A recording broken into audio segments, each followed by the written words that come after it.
Okay, it's been about 14 or 15 hours since I mixed up the dough. The time I give it ranges all the way from 12 to 18 hours. Okay, here's the one that we made with the instant yeast.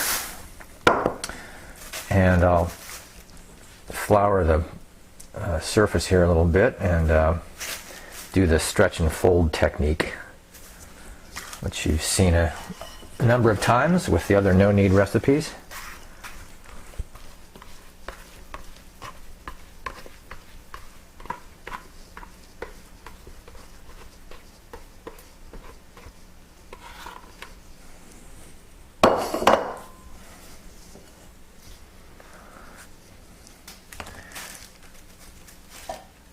I'm using the durum flour for this, but it wouldn't matter if you used regular flour or not.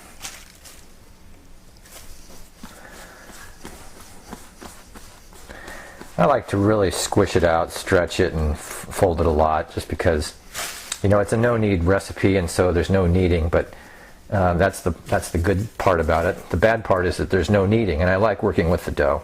So this is my one opportunity to really interact with it and handle it a little bit.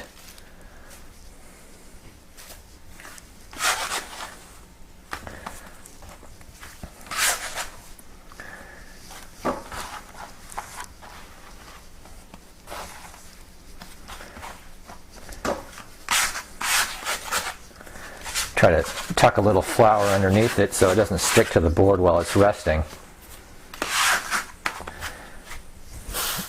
And we'll cover it, that one, and that one's done. And now we'll do the same thing with the sourdough bread.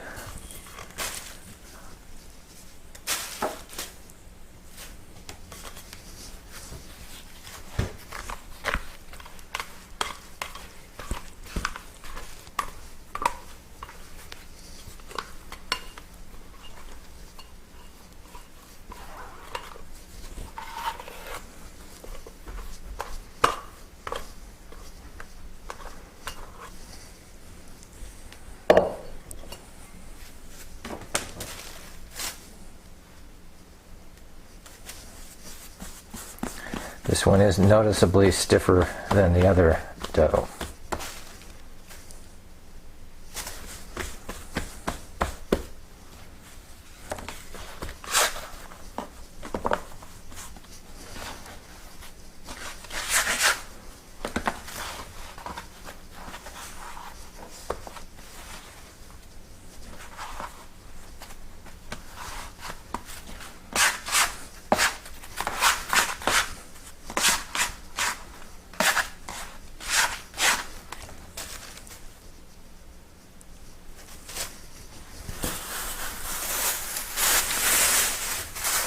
Okay, now we'll just let those rest for 15 minutes or so.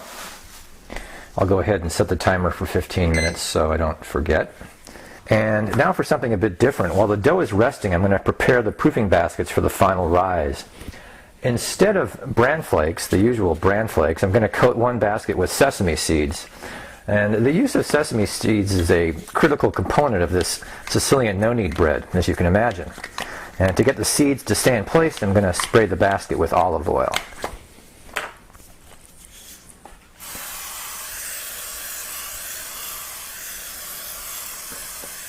It takes a pretty generous coating of oil to get the sesame seeds to stick. And you don't have to use a proofing basket for this. You can use just a regular bowl will work as well. The seeds will still stick to the surface of a bowl if you oil it well.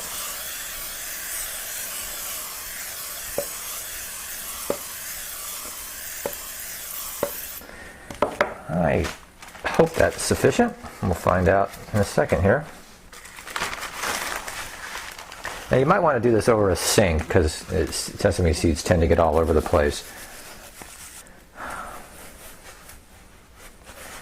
And then you can just move it around like this to get the seeds coated evenly. So that's probably good enough.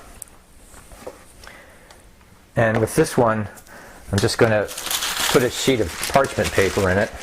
This is the technique that Ed uses, and it's a good technique. Other people use it too. And this is the first time I've tried it.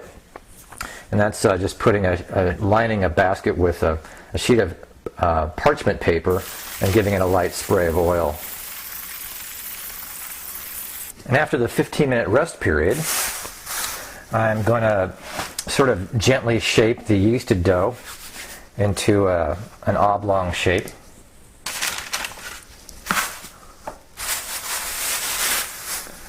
Needs a little bit more flour on it to keep from sticking.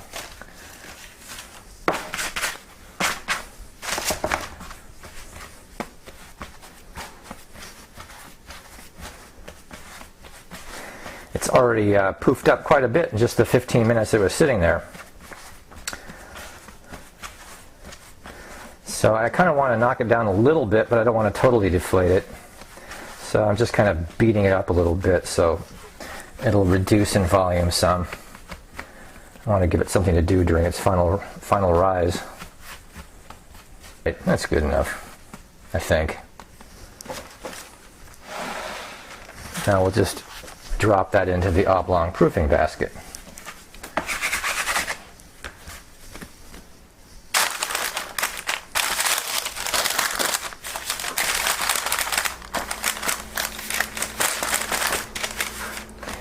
All right, and now for the sourdough bread, we're going to put that in the round proofing basket.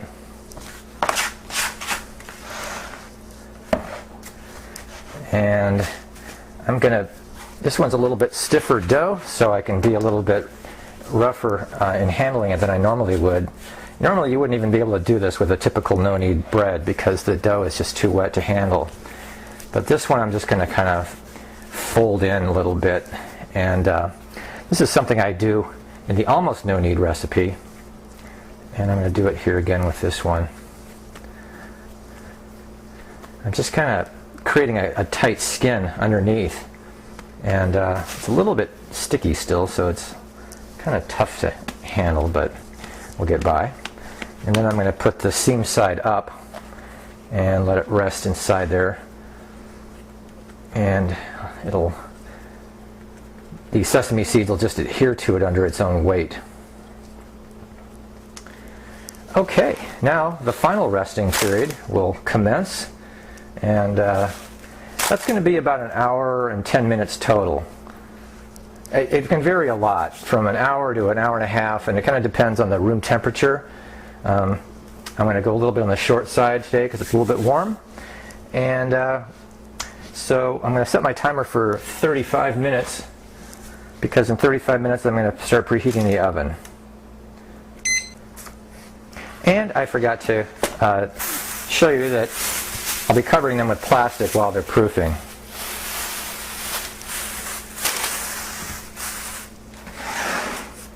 This one's a little odd shape, so I'm just going to put the plastic over it like this. That will be more than sufficient. After 35 minutes, I've got the cloches in the oven already, and that could be your Dutch oven or whatever kind of baking dish you're going to use. And I'm going to preheat the oven to 475 and reset the timer for the last 35 minutes of the proofing period. Now the dough is ready to bake, and we'll start off with this one. Now this is something Ed told me about. If you toast the sesame seeds and then soak them in water for a few minutes and then drain them well, then it brings out a lot more flavor in the seeds. So we're going to brush this dough gently with water. As you can see, it's, well, maybe you can't see it, but the dough is really puffed up a lot. It's risen about as much as it can possibly rise. And then I'm just going to sprinkle the seeds on top and try to give it a good, solid, generous amount, a layer across the whole surface.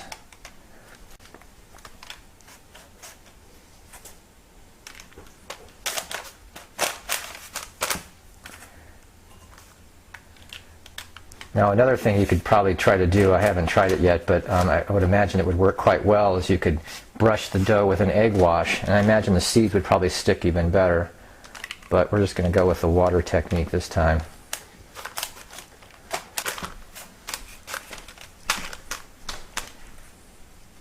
This is looking pretty good. On the other loaf of bread, I didn't toast the seeds. They're just raw, but they'll toast up pretty nicely in the oven anyway.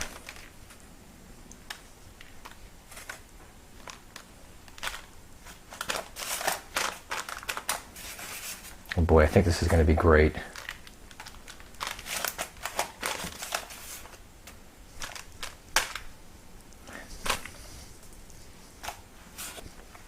All right, so that's done. And now another thing we could try to do, although generally it doesn't work very well with wet dough, because when you try to score it, it drags instead of cuts. But I'm just going to try to give it a couple of scores across the top before I put it in the oven. Generally with no-knead dough, you don't even have to score it. And you really wouldn't need to score this at all, but what the heck, it gives me something to do. Okay, now we'll pop them in the oven. Now you want to take your time and be pretty deliberate with this part as to not burn yourself. You'll want to take the cloche out of the oven completely. Now the nice thing about this technique is you just lift the parchment paper, dough and all, and just drop it into the cloche. Couldn't be simpler. The parchment paper won't burn. It'll get brown and crispy, but it won't burn.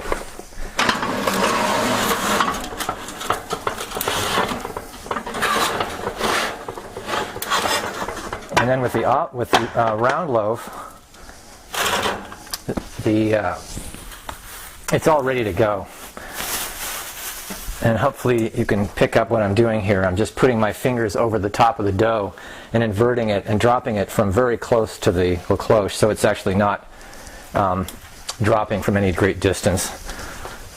And I think I'm going to try to give this a score too. So it's a lot easier because this dough is much stiffer.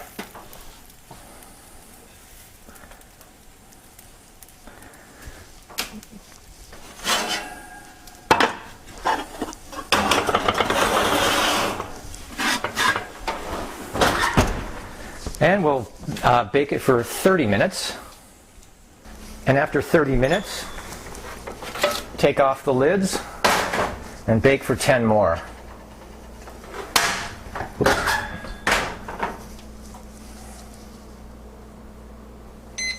Okay, after 40 minutes, it's probably done baking. But just to be absolutely sure, I'm going to test it with an instant read thermometer. And I'm going to test the round loaf first, because if it's at least 195, and it is, I can see already, it's a little over 200, then I know the oblong one is done, because oblong shape bakes a little bit faster.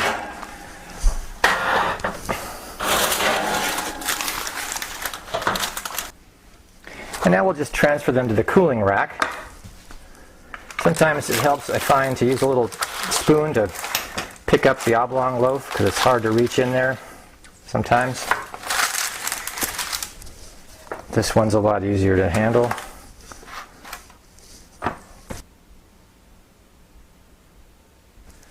Now the most challenging part of this and most bread recipes is waiting for the bread to cool completely before you slice it. But this isn't just an exercise in building discipline. The bread actually continues to bake while it's cooling. So you want to give it a good hour at least to cool completely before you slice it.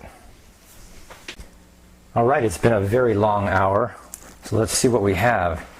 Let's do a little side-by-side comparison here. Yes, you will get sesame seeds all over the place, but it's a small price to pay. I put way too many on here. You don't need to put that much on, otherwise most of them will just fall off anyway. So you can see that well, it looks good, doesn't it? Nice crust and open crumb, and the yeah, okay, so there's that, and that's the yeasted bread, and I have a feeling this is going to look pretty much the same.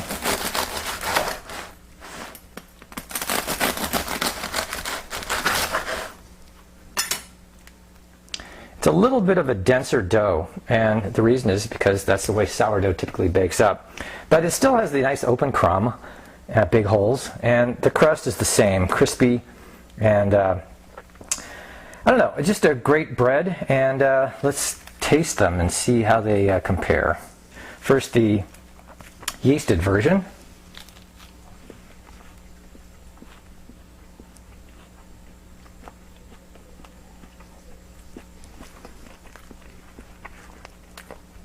It's the same excellent Sicilian no-knead bread that I've come to love. And the sourdough.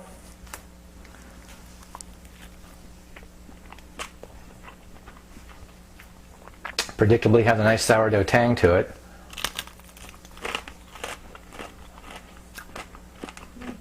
And I would say definitely toast the sesame seeds before applying them to the top, to the crust, because it does bring out more flavor. So I prefer the sourdough, but they're both excellent. You'll appreciate both of them, I'm sure. So thanks again, Ed. Great recipe.